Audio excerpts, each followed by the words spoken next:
현장 체험학습의 사실 쟁점은 역시나 교사의 면책입니다. 그럼 이 면책을 어떻게 보장할 것이냐? 그래서 제가 생각하는 첫 번째 대안은 현장 체험학습은 부활할 수 있을까? 최근에 굉장히 말이 많았었는데요. 같이 한번 살펴보도록 하겠습니다. 팩트체크 여기서 나와 있지만 3년 전에는 다 갔었는데 올해 서울 초등학교에서 26%만 소풍을 간다고 합니다. 지역별로도 차이가 많네요. 현장 체험학습 실시율이 대구는 거의 100% 육박하지만 지역에 따라서 70%의 격차가 발생한다.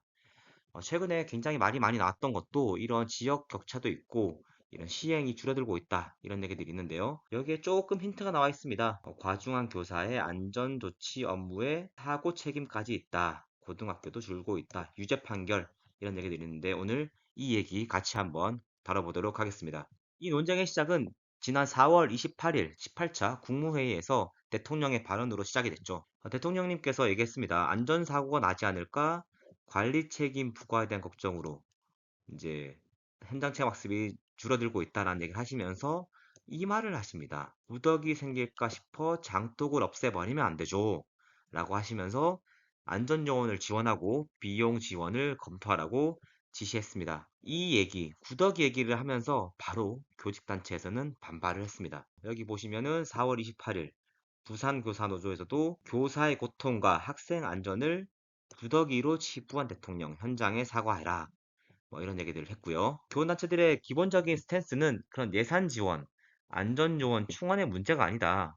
관리 감독의 최종 책임은 교사의 몫이다. 결국 교사가 책임을 지게 되고 아무리 예산 지원과 안전요원이 온다고 해도 교사가 책임에서 회피할 수 없다. 주장을 하시면서 요구사항으로 구더기 발언에 대한 대통령의 사과, 교사에게 책임이 집중되는 법과 제도의 개편, 그리고 안전망, 교사의 면책 기준이나 사전 안전 점검 인력 지원 등을 마련해달라 이런 얘기들이 됐습니다. 실천교육 교사 모임에서도 성명을 냈습니다. 제도적 개선이 먼저다 이런 얘기들 하고 있고요. 정교조라고 불리죠. 전국교직원노동조합은 28일 그 다음 날인 4월 29일에 바로 국회 앞에서 이렇게 청와대인가요? 청와대인가 여기 앞에서 현장 체험학습 관련해서 시위도 했습니다. 교육활동 사고에 대한 업무상 과실치사를 면책해달라. 소송 및 소송 사무를 국가 책임으로 하자. 그리고 대통령이 직접 소통의 자리 마련해라. 교육부에서는 협의체를 구성해라.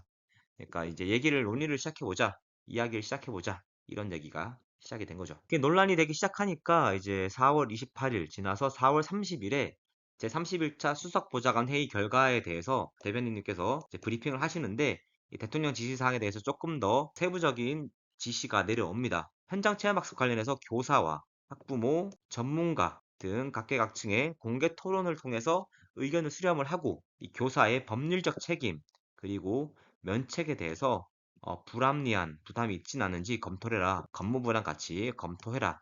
이런 지시를 했다고 강유정 대변인님께서 결과를 브리핑해 주셨었습니다. 교육부에서는 5월 7일, 이제 한 일주일, 2주 정도 좀 지났죠. 5월 7일에 교육부 간담회를 개최합니다. 이게 유튜브로도 송출이 됐었고요.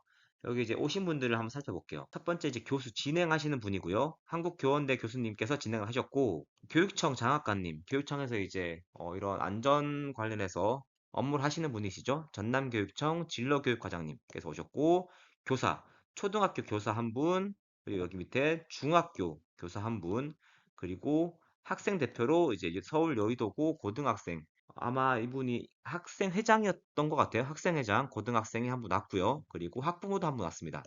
그리고 교육부에서도 원래는 교육부 장관님께서 오시려고 했는데 다른 뭐 업무 일정 때문에 1부에서는 차관님께서 오셨고 2부에서는 교육부 장관님이 오셔가지고 이 전반적인 현장 체험학습에 대해서 이제 얘기들을 해 나갑니다.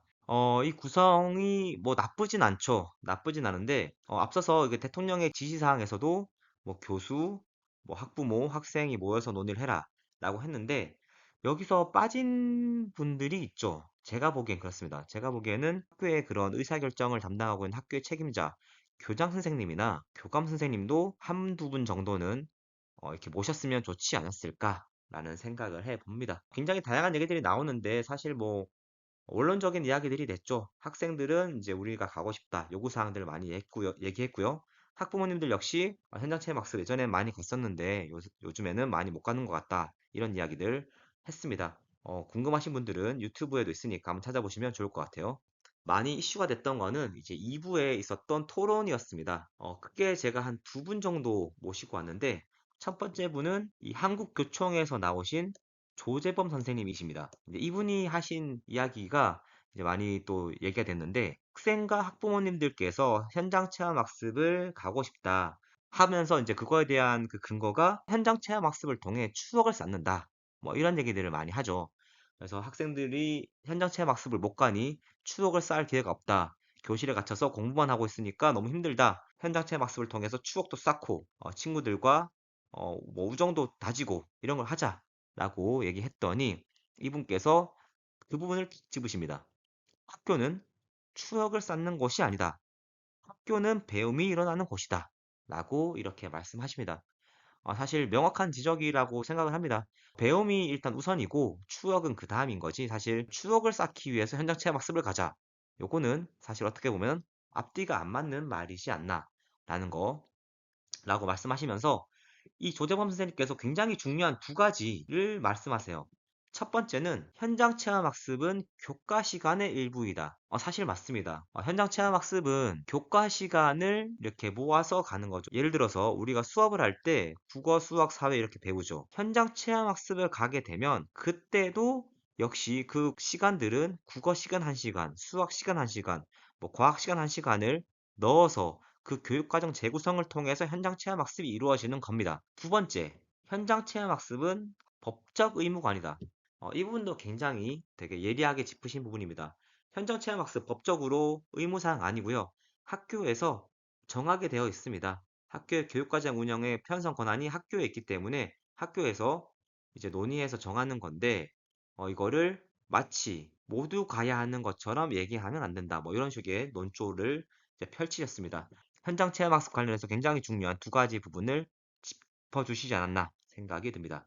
간담회에서 신스틸러로 등장하신 분이죠. 강석조 위원장님이신데 초등교사노조. 아마 초등학교 노조 중에는 가장 큰 노조라고 생각을 하는데 이 강석조 위원장님께서 간담회를 하는데 초등학교 교사 중에서 가장 많은 인원수를 가지고 있는 단체인데 그 단체의 위원장을 어떻게 초대하지 않았냐 뭐 이런 얘기들이 있고 그 전반부에는 간담회장 밖에서 1인 시위를 하시다가 후반부 2부에서 어떻게 좀 우여곡절 끝에 이제 배석을 하시게 되면서 얘기하십니다. 이분께서 많은 얘기를 하셨어요. 뭐 사진 200장 찍었는데 내 아이는 5장밖에 안 나왔으면 이런 제기한다. 뭐 이런 얘기 하시면서 중요한 얘기 또 이분은 두 가지 제가 정리하자면 고의성이 없다면 그러니까 선생님께서 현장 체험 학습을 가는데 사고가 났어. 그런데 고의성이 없다면 면책권을 부여하자. 그러니까 책임을 면해달라. 라는 그것과 두 번째로는 과도한 민원. 방금 말씀드린 뭐 사진을 찍었는데 우리 애는 표정이 왜 이러냐. 우리 애랑 쟤랑 뭐 짝꿍하게 해달라. 우리 애 뭐 약 챙겨달라. 뭐 다양한 민원들이 옵니다. 학교로. 그랬을 때 이런 과도한 민원으로부터 교사를 보호할 수 있는 장치를 마련해 달라. 라고 하시면서 이런 민원 교육부 장관님이 막아주실 수 있으십니까? 라고 묻는 그런 모습도 보여주셨습니다. 그래서 이런 간담회를 개최하고 이제 교육부는 안을 내야겠죠? 5월 20일이 됐습니다. 처음 지시사항이 있었던 4월 말부터 거의 한 달 정도 지났죠. 제22회 국무회의 중에 다시 한번 대통령님께서 현장 체험학습 관련해서 이야기를 꺼내십니다. 이때가 아마 이제 1주년 업무 성과에 대한 보고를 하는 중인 걸로 제가 알고 있습니다. 그래서 그 업무 보고를 하는 중에서 이제 교육부 차례가 온 거죠. 교육부의 업무 보고 중에 대통령님께서도 아마 이제 이 사안에 대해서 어느 정도 인지를 정확히 하신 것 같아요. 교사에게 책임을 지라는 사실 이 부분이 이 문제의 어떻게 보면 핵심입니다. 무슨 일이 생기면 교사에게 책임지라. 뭐 수사기관에 불려다니고 변호사비 물고 그러면서 선생님들이 너무 힘들다라는 걸 이제 인지하신 거죠. 그러면서 이 형사 책임과 배상의 책임, 도덕적 비난이 교사에게 쏠리지 않도록 방법을 찾아라. 입법이 필요하면 입법을 하고 필요하면 교육부의 지침을 만들고 필요하다면 수사기관의 수사 지침을 수정해서라도 방법을 찾아라. 대안을 내라. 그리고 마지막으로 이렇게 펀치를 한번 날리셨습니다. 빨리 해라. 라고 하셨어요. 벌써 한 달이 지났죠. 이재명 정부가 굉장히 업무 추진이 빠른 걸로 지금 유명한데 교육부에 이 안이 나오지 않으니 빨리 처리해라. 라고 했습니다. 5월 28일 드디어 교육부에서는 지침을 발표합니다. 최교진 교육부 장관님께서 직접 브리핑을 해주셨고요. 제목은 안전한 환경 속 배움이 숨쉬는 현장 체험 학습 지원 방안 발표입니다. 제 개인적으로도 가장 궁금했던 점은 사실 이제 이 교사의 면책 부분이었는데요. 크게 세 가지 영역이 되어 있죠. 안전보장, 그리고 업무 지원, 배움 내실화. 이거는 교육부 홈페이지에도 나와 있으니까 사실 보시면 되고, 제가 고정 댓글로도 링크 걸어놨으니까 한번 들어가 보시면 되겠고요. 밑에 업무 지원이나 배움 내실화는 사실 지원을 하겠다는 부분입니다. 보시면 뭐 교육지원청의 학교 지원 체계 구축하고, 뭐 상품을 확대하고 매뉴얼 간소화하겠다. 뭐 프로그램 보급하고 체험활동 운영을 확대하겠다. 뭐 이런 것들이라서 2번, 3번은 그냥 한번 읽어보시면 될 것 같고, 교직단체에서 원하는 가장 1번은 이 안전보장인데, 여기서 나와 있는 고의 중과실이 아닌 경우 교사의 면책을 보장하겠다.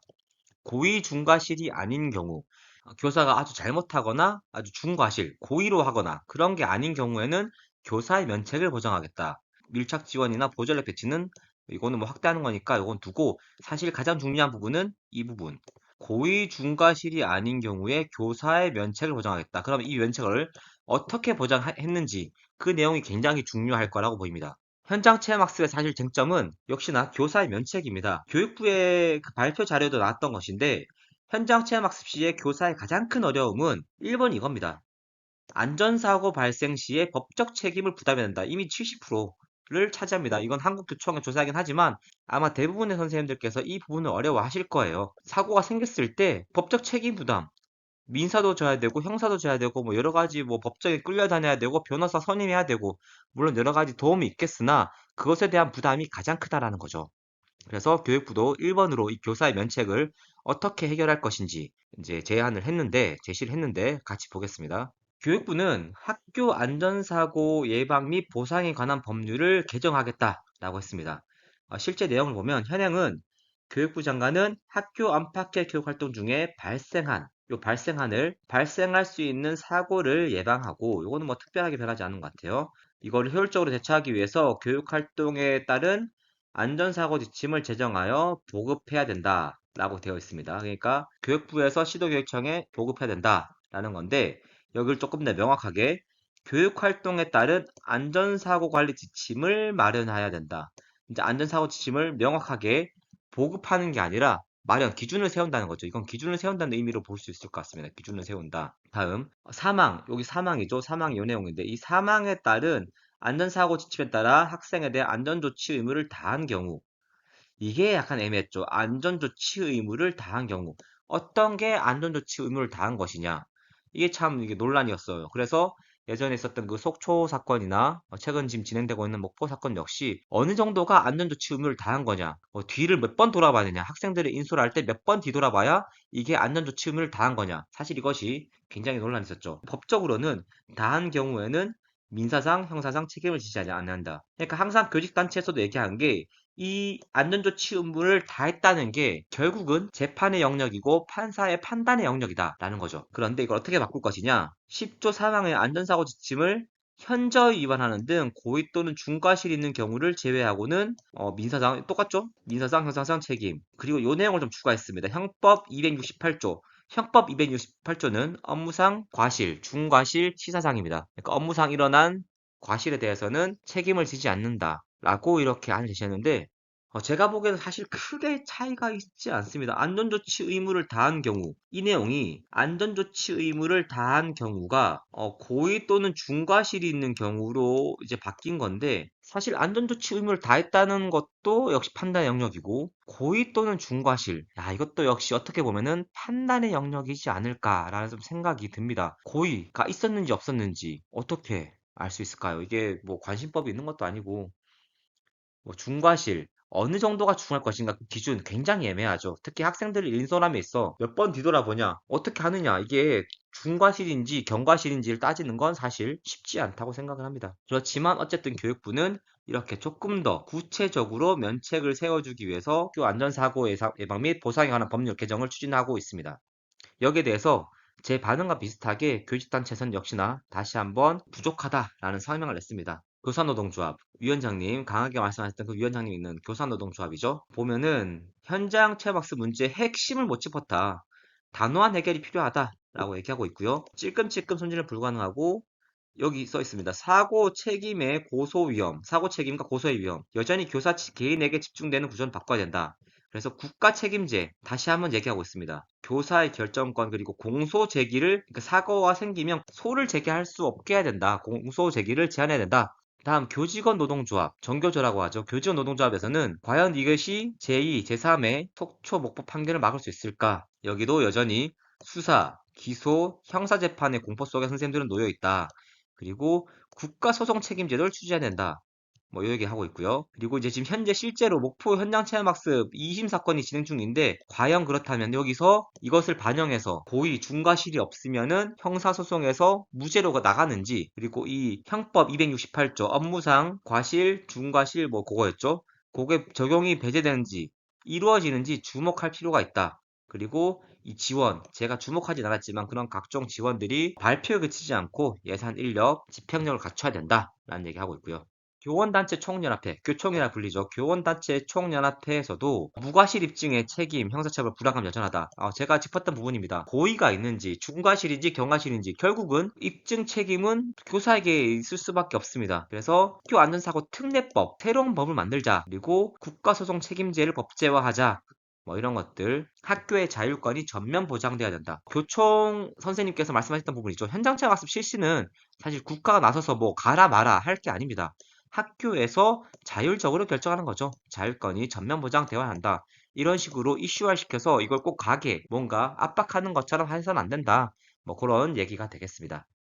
자, 그럼 여기서 나오는 것들 중에 국가소송 책임제를 한번 얘기해 볼 수가 있을 것 같아요. 만약에 사고가 벌어지고 나면 그 사고에 대해서 선생님이 책임을 지는 게 아니라 국가가 나서가지고 대리해서 국가가 소송을 책임할 수 있는 그런 소송 책임제를 여러 단체에서 얘기하고 있는데 사실 이게 민사소송에서는 가능하고 실제로 지금도 일부 하고 있는 걸로 알고 있습니다. 그러니까 어떤 사건이 벌어져서 그거에 대한 민사소송이 들어오면 국가가 책임지고 뭔가 배상도 해주고 국가에서 배상도 실제로 해줍니다. 그런 것들이 가능한데 소송이 민사만 있는 게 아니죠. 민사와 형사 두 가지입니다. 형사소송은 어느 정도 좀 불가능한 부분이 있습니다. 현재 법상 형사의 피고인은 국가가 될 수 없다고 합니다. 이것도 제가 뭐 법률 전문가는 아니기 때문에 뭐 챗GPT나 이런 거 제미나이 통해서 제가 좀 확인한 부분인데 실제로 다르다면 댓글 달아주시면 좋을 것 같아요. 형사의 피고인은 개인이 될 수밖에 없다. 그러니까 개인 책임주의라고 하더라고요. 개인 책임주의라서 어떤 단체나 국가가 피고인이 될 수 없고 반드시 개인이 피고인이 되어야 되고 그러다 보니 이 형법과 형사소송법은 법무부의 사실 소관입니다. 그래서 교육부가 건드리기가 좀 어렵습니다. 그래서 이 부분을 교육부가 강하게 밀고 있지 못하는 부분도 교육부의 관할이 아니라 법무부에서 진행하고 있는 법무부 소관인 형법과 형사소송법에 대한 부분이기 때문에 교육부에서는 이 국가소송 책임제를 뭐 강하게 밀 수 없는 부분이고 그래서 이거는 형사소송법의 수정이 이루어지던가 특별법으로 입법이 이루어져야 된다는 점 넘어야 할 사안이 너무 많죠. 그리고 실제로 만약에 진행이 된다면 학교와 교사 그리고 학생 사이에 이루어지는 모든 그런 법률적인 거는 국가소송 책임제가 진행이 된다면 교육부와 교육청에서 필요한 예산과 인력은 굉장히 많아질 가능성이 매우 높죠. 전체적인 건수는 많지 않겠지만 그 건수들을 해결하기 위해 완전히 국가소송 책임제, 민사와 형사 모든 것들이 넘어온다면 현실적으로 교육부와 교육청의 예산과 인력은 굉장히 많이 필요한 그런 상황, 현재보다는 굉장히 많이 필요한 상황이 되겠죠. 현장 체험학습의 가장 중요한 쟁점이 뭐냐? 앞서도 말씀드렸습니다. 현장 체험학습의 가장 중요한 쟁점은 교사의 완전한 면책? 그러니까 뭐 현장 체험학습 가서 어떠한 사고가 생기든 선생님들 책임 없어요. 이거 아닙니다. 교직단체도 이걸 요구하는 게 아니죠. 이건 말이 안 되죠. 교사가 어떠한 행동을 하든 무조건 면책, 책임을 면하게 해주세요. 라는 건 아닙니다. 그런데 고의나 중과실이 아니면 면책해달라. 이거에 대해서 사실 주장하고 있습니다. 그러니까 선생님께서 어느 정도 학생을 지도했으면 그리고 고의가 아니라면 아주 중대한 과실이 아니라면 면책을 해줘야 된다고 하는데 사실 법적으로 따지고 가면 이 판단은 결국 재판에서 해야 된다는 이런 좀 아이러니가 발생합니다. 그럼 이 면책을 어떻게 보장할 것이냐? 여러 교직단체에서도 얘기를 하고 있지만 그 방법은 사실 잘 얘기하지 못하고 있는 게 사실입니다. 제가 보기엔 그렇습니다. 제 생각은 그래요. 기소하기 전에 그러니까 사건을 조사하고 사건을 만들어 나가는 이제 사건을 정리해 나가는 과정에서 교육청이 개입을 해서 경과실을 판단하는 제도적 필터 마련이 가장 핵심이라고 좀 봅니다. 면책을 하는데 이게 결국 재판에서 가려질 때까지 그렇게 끌고 갈 게 아니라 수사하는 과정, 그리고 기소하기 전에 이 사건이 경과실인지, 이 사건의 피의자라고 할 수 있는 교사가 경과실인지, 중과실인지, 고의성 있는지를 판단하는 제도적인 필터 마련이 우선되어야 된다라고 말씀드리는 거죠. 그래서 제가 생각하는 첫 번째 대안은 교육감 의견서입니다.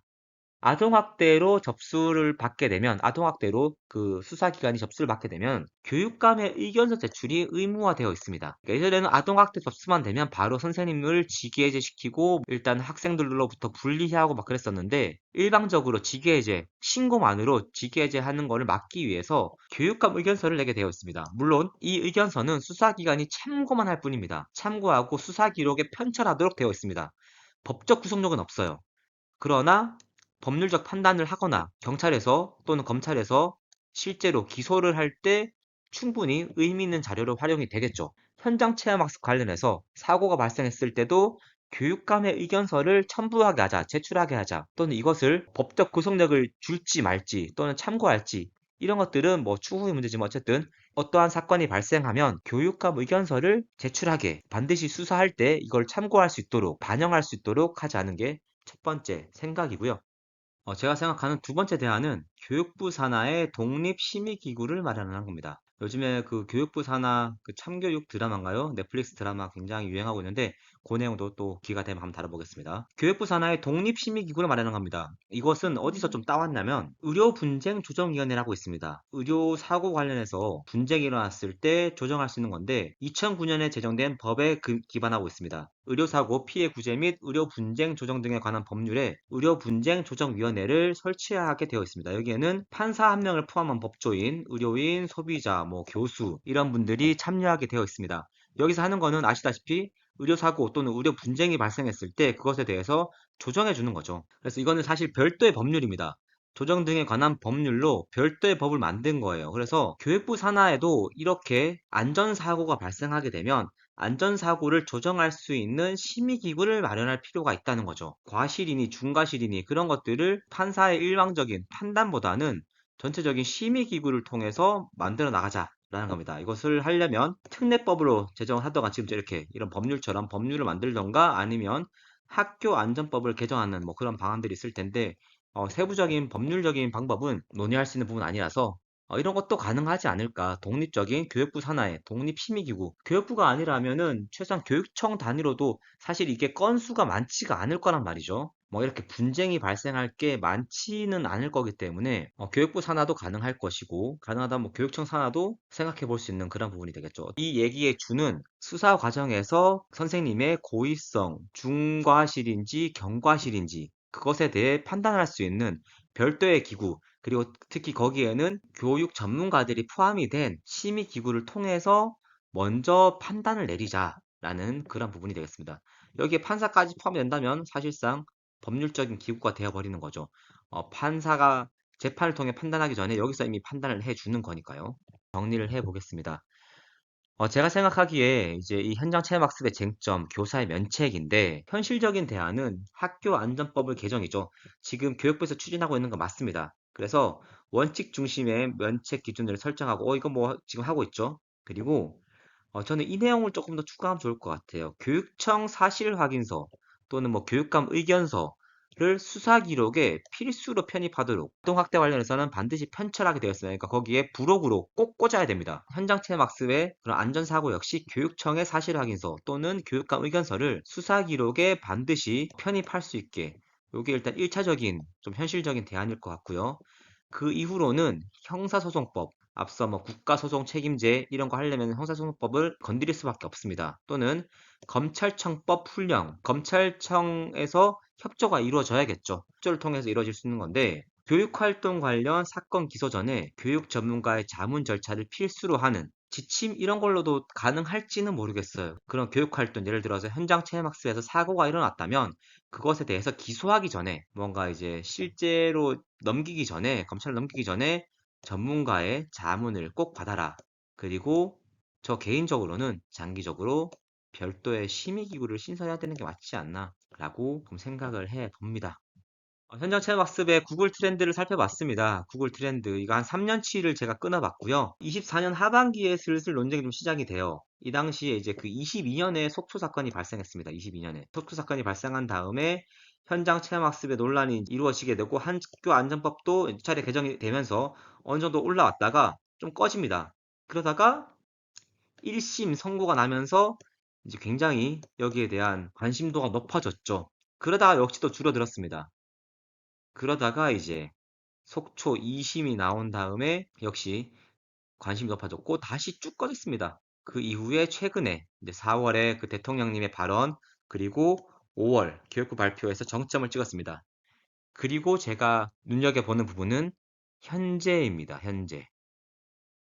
다시 돌아왔어요. 그리고 내려가고 있습니다. 교육부 발표 이후에 현장 체험학습 관련해서 전반적인 사회적 관심도가 많이 떨어지고 있어요. 교직단체에서도 요구한 것처럼 교육부가 이런 일회성 발표에 끝나는 게 아니라 이후에 이어지는 것들을 잘 이렇게 관심을 갖고 진행해 줬으면 좋겠고, 제가 생각하고 있는 이런 별도의 기구 설치 이런 것도 한 번쯤 고민해 보면 좋지 않을까 생각해 봅니다. 2014년 경남매일 신문으로 보도가 되었던 사진을 한 장 가지고 왔습니다. 제목은 신나는 가을 소풍. 지금의 현장 체험 학습으로 불리고 있죠. 학생들이 이렇게 3, 3, 5 모여 앉아서 도시락을 같이 먹고 있습니다.